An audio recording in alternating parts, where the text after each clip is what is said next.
ఉంది. అంటే ఇట్లాంటి సినిమాలు ఇంతకుముందు వచ్చినాయి. ఊర్లల్లో కొట్లాటలు, జాతరలు జరగడము, దాంట్లో పిల్లలు కొట్లాడడం. అంటే మీకు దానికి ఆ సినిమాలకి, ఈ సినిమాలకి తేడా ఏముంటది?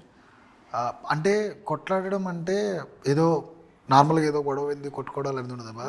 ఎందుకు గొడవ పడిన దాని మీద ఒక స్పెసిఫిక్ పాయింట్ ఉంటుంది. అది చెప్పబోతున్నాం. ఇంకొకటి ఇది కొట్లాటల మీద లేకపోతే ఇంకో దాని మీద ప్యూర్ ఫ్రెండ్షిప్ అండి.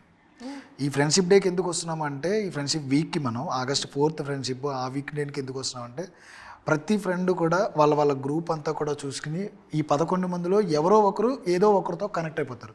అదే ఈ పెద్దోడు అంటే మనోడేరా ఆడ అలా ఉంటాడు కదా మన బ్యాచ్లో వాళ్ళలాగా, ఈ శివాని చూసి ఇంకొకరిలాగా, సుబ్బుని చూసి ఒకరిలాగా, ఈ బ్రిటిష్ అని ఒక క్యారెక్టర్ ఉన్నాడు, ఆత్రం ఒకడు ఉన్నాడు, అలా ఏ క్యారెక్టర్కి ఆ క్యారెక్టర్ని చూసుకుని వాళ్ళు కనెక్ట్ అయిపోతారు.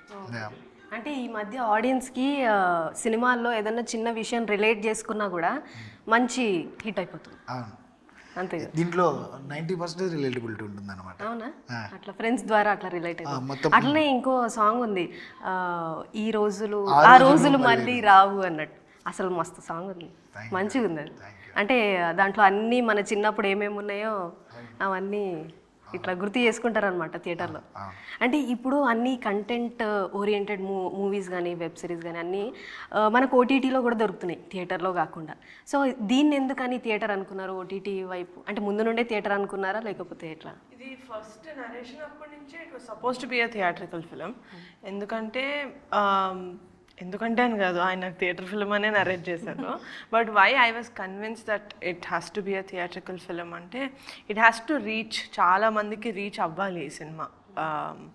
మన విలేజెస్లో, టౌన్స్లో, లేకపోతే ఓవర్సీస్లో అందరికీ రీచ్ అవ్వాలి అంటే it has to be a theatre film అని నేను నమ్మాను. ఓకే. సో మీకు ఫస్ట్ వంశన్ ఇట్లా నరేట్ చేయగానే అట్రాక్ట్ చేసిన పాయింట్ ఏముంది? Interval sequence. ఇంటర్వెల్ ఏదో ఉండబోతుంది అనమాట, అంతేనా? సీక్వెన్స్లో అంటే I could not breathe when he was narrating. ఇట్లా ఊపిరి బిగబట్టి వింటారంటారు కదా, అట్లా ఊపిరి బిగబట్టుకొని విన్నాను అనమాట. సో నాకు కూడా కొంచెం యాంగ్జైటీ అట్లా వచ్చేసింది. ఈయన ఇంటర్వెల్ మేడం ఇది అని చెప్పారనమాట. అప్పుడు ఓకే సార్ ఒక 5 minutes తీసుకుందామని చెప్పి I think I took some 5-10 minutes interval interval తర్వాత నరేషన్లో ఐ టుక్ సమ్ 5-10 మళ్ళీ విందాము అని చెప్పి సెకండ్ హాఫ్ మళ్ళీ విన్నాం. కరెక్ట్. అంటే దాని నుంచి ఆ ట్రాన్స్లోనే ఉన్నాను నేను. Something the interval sequence is one of my favourite in this entire film.